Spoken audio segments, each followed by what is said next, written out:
My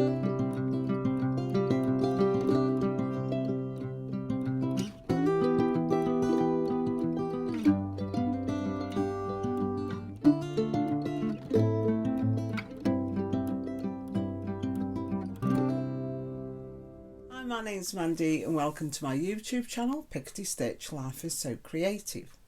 This is a vlog or a podcast all about my crafty endeavours, which involve fibres and threads. So before I start, I'd just like to discuss with you my channel name. Now, when I started this channel 4 years ago, when I looked at the narrative and all the advice about starting up a channel, it suggested that you had a snappy name, which gave the viewer the ethos of your channel, and also to have a tagline. So, middle-aged woman making crafts, homemade crafts for a family and home. I just thought Pickety Stitch, and it's also a play on the band from the 70s, I think it was late 60s, early 70s, Pickety Witch. So yeah, and then I thought, well, the tagline could be Life is So Creative, not knowing that when I actually inputted that information, the whole channel name ended up Pickety Stitch Life is So Creative. Now, I know Kate from the Homely House, her podcast, which I am a patron of, her channel. She seen my handle and once said, I think it was a Zoom meeting we were all on, she actually said, oh, that's a fantastic handle, and she thought it was a great one. But the problem for me is that when you actually put Pickety Stitch in, if you Google it in, you know, or when you input it in on the YouTube, it's coming up with Pickety Witch. So it's either because obviously I haven't got a big enough viewership for it to go straight to Pickety Stitch, but all you see is was it Polly Brown? I can't remember. Or Sheila Ross, I can't remember the lead singers. What you can see is Pickety Witch coming up, and yeah. So the other problem is a lot of people actually say to me, oh, what's your name? They cannot remember the name of the channel. So I've decided I might change it to What Mandy Made Next. Because when I first started the channel as well, it mainly was a sewing and knitting theme. So it was mainly based on a me-made wardrobe, you see. And of course, I've got older. I don't need to keep on making garments all the time, when actually the whole idea of my channel was to make not just clothes for myself, but also to showcase the crafts I made. So the name What Mandy Made Next is again a play on some school, well, I'm saying school, but they were schoolgirl stories called What Katie Did Next by Susan Coolidge. I think she wrote them. There was a few novels, wasn't there, What Katie Did Next. So I thought, well, What Mandy Made Next would be quite a good name for the channel. So I think I'll still be keeping Pickety Stitch as my Instagram handle, because I think that's a little bit more difficult to change. But I do believe that the YouTube channel name can be changed quite easily. So yeah, so you should still be if I change my name, you should still be subscribed to my channel. I don't lose subscribers, and I certainly don't want to, because I haven't got a lot of subscribers now. It's either because YouTube and their crazy algorithm, you know, I'm not getting the views because it's not coming up as recommended. So that's all I'm saying. Do you think it would be a good idea for me to change my name? My daughters like the Pickety Stitch, but like I say, I do need to get my viewer or subscribership up a little bit.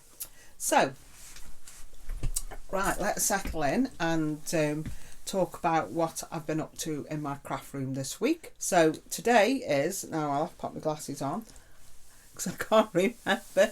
Today is Monday the 9th of August 2021. It is going quite quickly, August is. Gosh. So I've got quite a few articles to show you what I've completed, and I think I'll start off with the sewing. And this is McCall's M6548, and it was a little shirt I made my grandson. It's this one, and I think it's called is it called a Revere collar? Now I always struggle with these collars, I really do. I do know that Kim Gaddy makes quite a lot for her husband. I think they're called campfire shirts, I think she called them. But basically, if I come up close and show you the line drawing, that's it. And it's like a Revere collar, which, like I say, I always struggle with. And she did this fantastic vlog on them, and I was thinking, oh, please sew the collar. But she didn't, so I might message her actually and ask her to pop a tutorial on, because it was really good, this vlog, what she was doing on these shirts. So I made a couple of these last year, you probably remember, but this is for my grandson, and I've made the size for the 5-year-olds, although he's only 4. So this fabric I purchased from Abercorns, and believe it or not, it was from Joann's in the USA. So don't know how that managed to make its way across the pond, but it did, and I'm glad it did, because I think it's really nice. It puts me in mind of a Kath Kidson / Laura Ashley type of fabric. I've managed to do the collar, but I didn't have the buttons, so I just need to sew those on. So yeah, I'm really pleased with this, and I've used my overlocker as well inside just to finish off. But yeah, so that's that shirt completed, and I'm classing it as a completed make because yesterday I popped into Abercorns and I bought the buttons. So after I finish this vlog, I'm just going to nip downstairs and make the 5 buttonholes and sew the buttons on, and it's done. So that's that. Now I have got a little bit of the fabric left over, and I'm thinking of doing some sustainable sewing and making these shorts. And I've got a lovely blue stretchy twill fabric I purchased from Stitchy Bee, and I'm thinking of making myself, and I've some trousers. Now I was looking at different trousers to make, but I'm erring towards, I think they're called Elaine by Seamwork. So I'll just pop a picture up of those.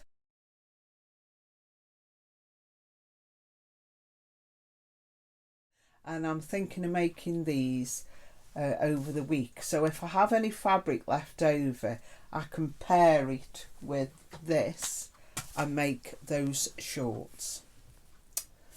So yeah, because this is the problem you find with dressmaking, is that you do have a lot of fabric waste. No matter how careful you are at placing your pattern, you don't always have to go by the instructions, but yeah, you do get quite a bit of waste, and I do try and save them for making doll clothes and things, but if I can make another garment, that would be great. Now this, I forgot to say, is the brass off top that I made for the Sew a Top Challenge last August, which was facilitated by Claire from Penguin and Pear. So yeah, this is the brass off top by Itch to Stitch. Right, next article I made, next item, is this crocheted tree, Christmas tree. This was a pattern put on by Davina from Little Workroom Crafts. Now she has got an Etsy shop, I'll pop a link in down below, and she also has this pattern on her Ravelry. So you can purchase it from both those platforms, the pattern. Now because I was participating in Jolly July, or I think some people call it Christmas in July, I decided this is what I would make for my crochet project. I popped into Abercorns, like I said yesterday, and I bought these buttons, and they're not showing up on the tree. Now I did have some ordinary red wool, but then I remembered I made a lovely little sparkly red cardigan last Christmas for my granddaughter. So I used that I had some left over, so I used that for the pot and for the edging of the tree. All I need to do now is pop a star on and a loop, and I'm classing that as a completed project. And yeah, Christmas, that'll look very nice hung against the wall. So knitting now. So yeah, I've been really productive. It's great because I have 10 projects. So I always say I have 10 projects in one rotation. So every month that means I get at least 2 days to work on a project. Well, I say 2 days. I don't work solidly for 2 days. I set aside 3 hours a day for my crafting. And if I've got more hours to craft, then I will. But usually I set aside 3 hours. And yeah, sometimes I will do what's called a push day, where I'll push forward and get most of my projects completed if I can. So my next completed make, which I worked on the 3rd of August, was a jumper for my grandson. So he's not only got a shirt, he's also got a completed jumper as well. Now, I said to my daughter, why don't you look on Ravelry, become a member, look on Ravelry, and if you see any jumpers or cardigans you like, or anything really in shops and things, just send me a photograph or a picture, and I can more or less windle a pattern around that style. Now she picked the Happy Camper jumper by JOJO Tricot, which is an aran jumper weight. It's knit in an aran weight wool, and I think it had some mohair with this, which is far too warm for this type of weather. So I decided to knit it in a cotton. So I did purchase the actual pattern to make it fair for small businesses, because that's where the idea come from. And then I used this bud book, where you choose a style, a size and a gauge, and you knit your jumper up. So basically I chose some Paintbox yarn aran weight cotton, and then I knit a swatch up. You measure how many stitches, and then you match that up to the gauge in the book. So instead of knitting a gauge and then trying to knit up on bigger needles or smaller needles to hit gauge, this way you just knit your jumper, knit your swatch, and then you pick your gauge from this book. And there's 6 different styles of jumper to choose from, and I chose the raglan because that was what was in this pattern, you see. So the only thing I'd say is this only goes from a size 26 chest, so I think this might be a little big for him, but as my mother used to say, you'll grow into it. So this is the actual jumper, his favourite colour, which is green. And now when you knit with cotton, I've never knit with cotton before, it does show very good stitch definition, so I was a little bit concerned when it come to the raglan, but it was fine. It's okay. Very soft, and it does what I wanted it to do on the tin, really. Like I wanted it to be loose and comfortable for him to wear. So yeah. Now for the neck, I was a bit concerned because small children have big heads, don't they? And gosh, in the 80s I knit many a jumper and found that was dugging it over the head. So I was a bit concerned because I thought there's not going to be a lot of stretch in cotton. So I actually finished off the bind off with a stretchy finish, a stretchy rib bind off. And I found a fantastic tutorial which, instead of having to knit one, wrap wool round and pass this and pass that, this was so simple, it was so easy to do, that I thought, you know, I'm going to use this type of bind off. If I remember rightly, I think you just knit through two stitches, but you did it through the back loops, and then you purled through the back loops the next stitch. So yeah, it was a stretchy rib bind off, and it is, look at that, look at the stretch you get. So this should be plenty big enough for go over his head, and it'll be quite a loose jumper, which is what you want really. The only problem is that I did go by the actual length measurement from the underarm to the waist, as Ambud suggested, but it does say you may need to have this a little longer, this section of the garment, and I have noticed he is a little bit long in the body, and yeah, I'm a bit concerned it may be a little bit short. So what I can do is undo the bottom rib, reattach to the needles. I've got some green wool left, and I'll just knit an extra inch of rib if that's the case. However, I don't think it will be. I think this will be fine. And yeah, and the beauty of this is I have got quite a bit of, obviously, the different coloured wools left. Because it's cotton, I can actually either make dishcloths or those little scrubbies for your face, so none of it's wasted, which is good. So that is the Happy Camper jumper. So just before I carry on, I just want to show you that on Sunday, last Sunday, I finished off this. This was some cross stitch I showed you, and I finished this a couple of weeks ago, but I've actually now made it into the little pillow. Now I've seen these on floss tubes on YouTube, where people are making these little pillows, and they put them on display, and I think they're lovely. So this one is called Summer Blessings by Lilas Studios. Now I believe she's brought 2 lots of blessings out, so the actual range is called Season's Blessings.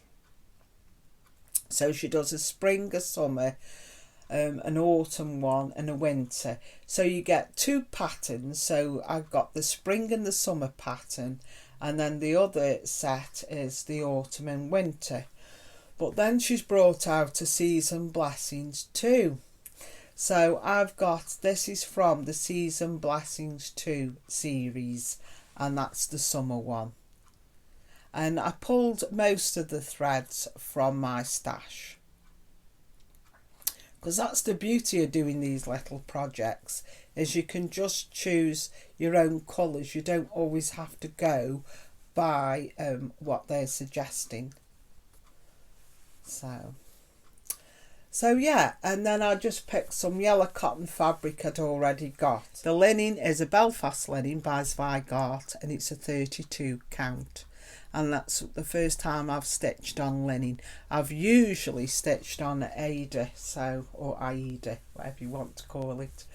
But yeah, I'm pretty pleased with that. So yeah, a lot of I had to use some magnification, obviously. But yeah, I'm really pleased.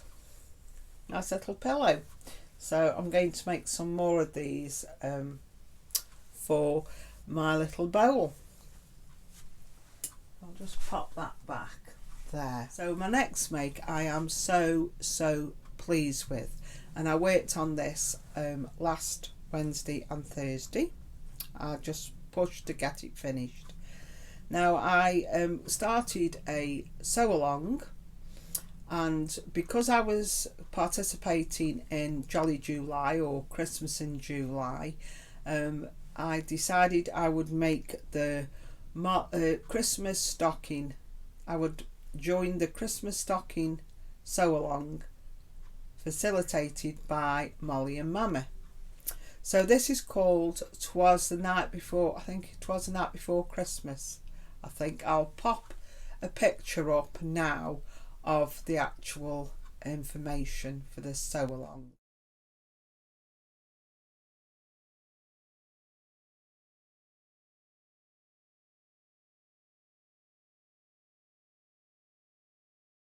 Now I think you can still purchase the pattern from Molly and Mama.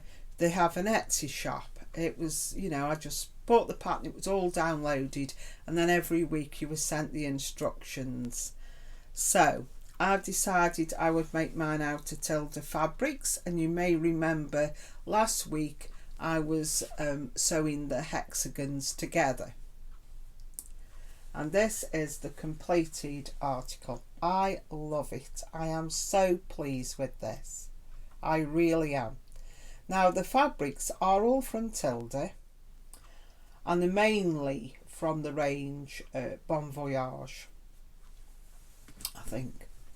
But there's some other, I mean that's a Maple Farm, and I think some are something from the Garden. I think that one might be. But yeah, I purchased all these fabrics from Holly's Haberdashery, which is our local fabric shop in Newcastle under Lyme, but you can also purchase from it online as well. And if you have an account with Holly's Haberdashery, I think you get a discount card which automatically shows you what points you have at the end of your purchase, and then you get so much off when you've collected the correct amount of points. So the back of the stocking I have done as they suggested, and I've just used the strips, and then I quilted it in a crisscross pattern. So everything they suggested I did. Usually I make my stockings where I will have them joined here, and I'll leave a gap in the lining at the bottom and then pull everything through.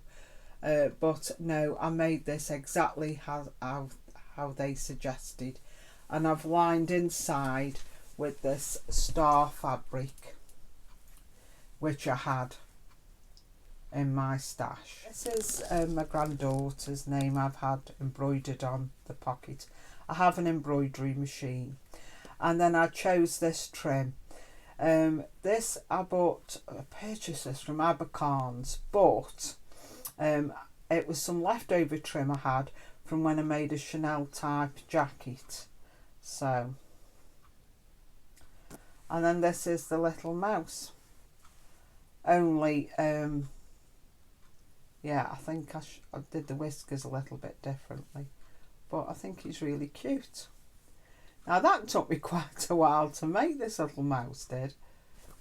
So yeah, the night before Christmas stocking, and I love this. I'm so pleased, and I know this is my daughter's aesthetic. She loves these sort of colours, so I think she'll be really pleased with this stocking. So yeah, great. So I think that's all the completed items, which is quite a bit really. So then I'll show you some of my works in progress, what I've worked on this week as well. So I picked up this is another project bag of mine, and I'll just get this out, and this is Spring Rolls. Now last time I worked on it I'd gotten this far,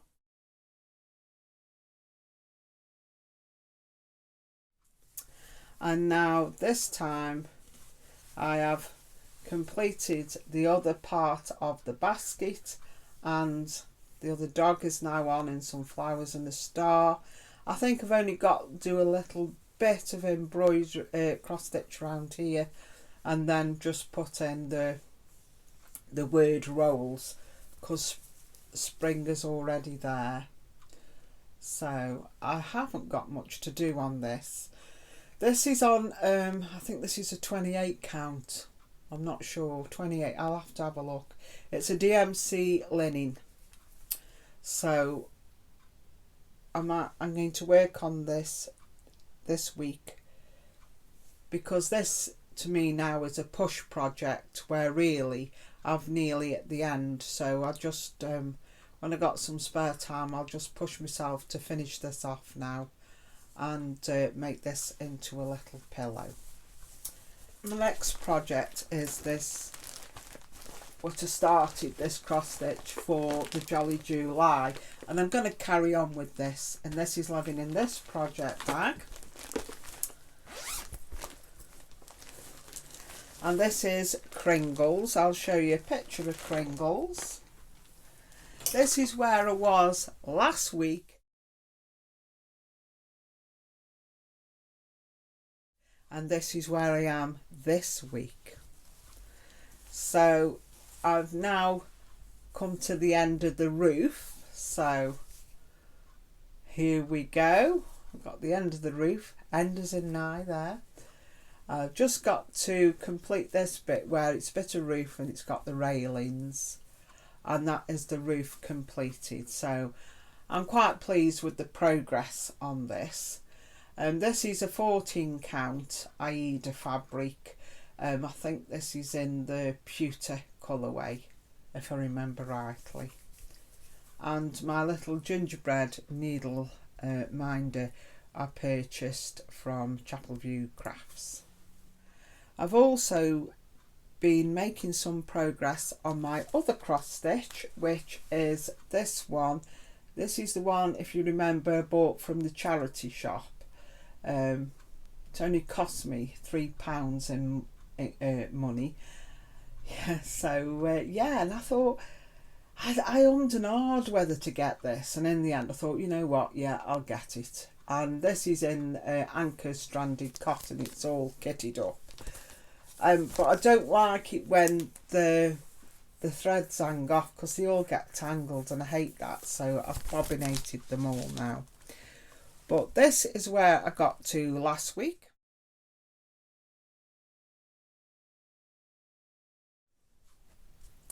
And this is where I am this week. So yeah, I've made quite a bit of progress on this. And I've just started the N. And it should match up with the EL. So I'm going to maybe tonight just work on the wording here and get that completed. So I am enjoying this, really am enjoying this project. Don't know what it is. It might be because this is a 14 count Aida. So when I say that, I mean that there's 14 holes to an inch when they mention count. And then after I've stitched it, I will have to stitch in all the like the foliage, you know, the ferns and the twigs sort of thing, to make it look more like a wreath. But I love stitching on this. So in the morning when I wake up, the first thing I do is get this out, make a cup of coffee, and I listen to a podcast and stitch away on this. So yeah, loving this one, really enjoying it. So yeah, so that's what I've been up to. I've also pulled out my mini sea beacon, which is a full coverage. That's a big project for cross stitch. Jasmine Beckett Griffiths, and I think it was charted by Michelle Sayeta for Heaven and Earth Designs. So last night I worked on this a little bit. I'm not going to take this off the frame because I only put it back on last night. But as you can see, this is all the sea, and I'm just working on her dress here, the bottom of her dress, and some of the waves. Now when I've completed, if I bring it up a bit closer, you can see when I've completed these few squares, I'm trying to do a square a day because one little square has got 100 stitches in it. So when I've managed to, maybe this will take me a week and a half, that'll be a third of this completed, believe it or not. So I've made quite good progress with this. So yeah, that's coming back into my rotation.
Could I remind you please to give me a like, because the more interaction I get, the more it'll feed into the YouTube algorithm. And also if you could comment if you think it would be a good idea to change my name. And yeah, hopefully I'll see you next week with some more of my crafts. Until then, happy crafting, bye.